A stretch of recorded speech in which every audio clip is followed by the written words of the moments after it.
Gelmem. Mama sen yoksan ben şımarık kız olamıyorum. Hadi gel şımarık kız olalım. Gəlirəm. Gəlirəm mama qurban. Gel mama gel. Ay müəllim, necəsən gözəl insan. Sağlığı, salamatçılıq, gələcək çıxarlar, gəlsin. Gözəl müdiriyyət.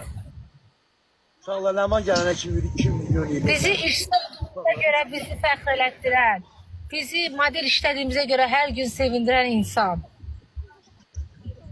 Gözəl insan müəllim. Ay Ləman. Neçə Hə dəqiqə? müəllim, hə müəllim. Neçə dəqiqə gəlirsən? Gəlirəm müəllim, 15-20 dəqiqə oradayım işıq surəti ilə. Yaxşı.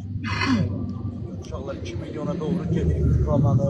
Mən sizi çox istəyirəm ey müəllim, valla mən sizi çox istəmədiyim gün öldüyüm gündür. Uşaqlar gəlirəm.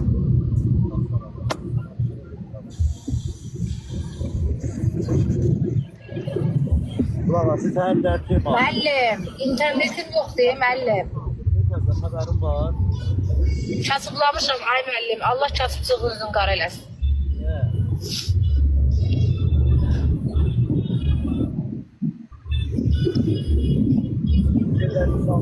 Qızlar siz necəsiniz? Müəllimin sözündən çıxmayın. Ha, o mənim çörək ağacımdır.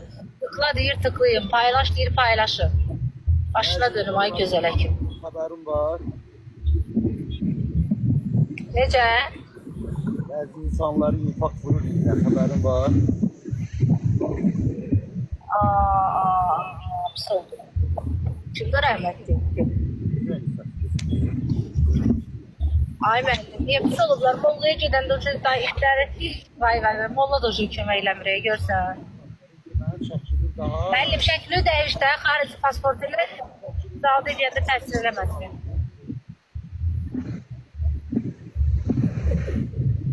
Səs yox. Damasası bağlamışlar. Allahımız haqqı heç nəyimi bağlamamışam. Mənim həyatım bağlanıb, xəbərin yoxdur. Gəlirəm, set məni öldür. Yaxşı.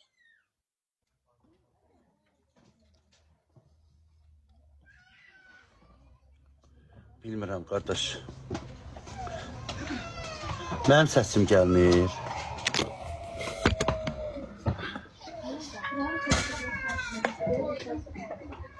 Hocam. Gəl bura. Hocam. Çəkil çəkmək istəyən geçək atım. Hə. Şahlar bir. Ne istedin? Düzəldi, hə, düzəldi. Ləman çatır yoldadır. Yani kızımız gel. Uşaqlar, ekran tıkını saxlamayın, həzi sənə səs gəlmir. Səsim gəlir.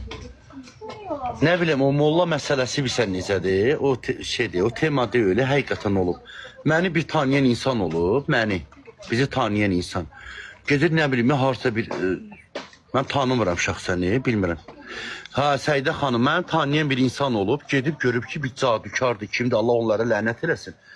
Mən onları harda görüm, onları lənətləyirəm. Mən inanmıram birincisi elə şeylər.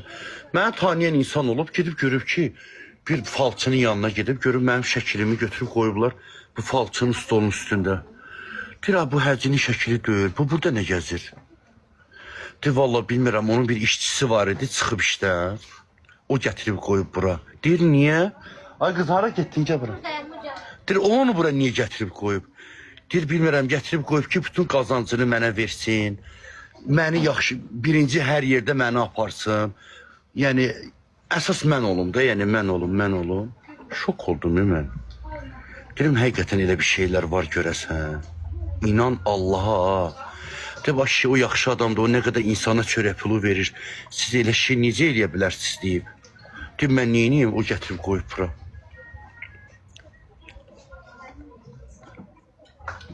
Qurana and olsun deyirəm, ha. Instagramdan götürüb, bilməm, TikTokdan götürüb, hardan götürüb, aparıb qoyub kişinin o falçının qabağına. Əslində mən elə şeylərə inanmıram, mən hər gün namaz qılıram, mən elə şeylərə inanmıram. Hər gündə elə iş görənləri lənətləyirəm, deyirəm Allah sizə lənət eləsin.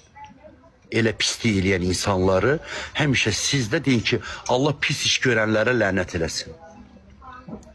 Hər gün evdən çıxanda, axşam dua eləyəndə onları lənətləyin. Qoy Allah onların özlərinə yapışdırsın o pis əməllərini.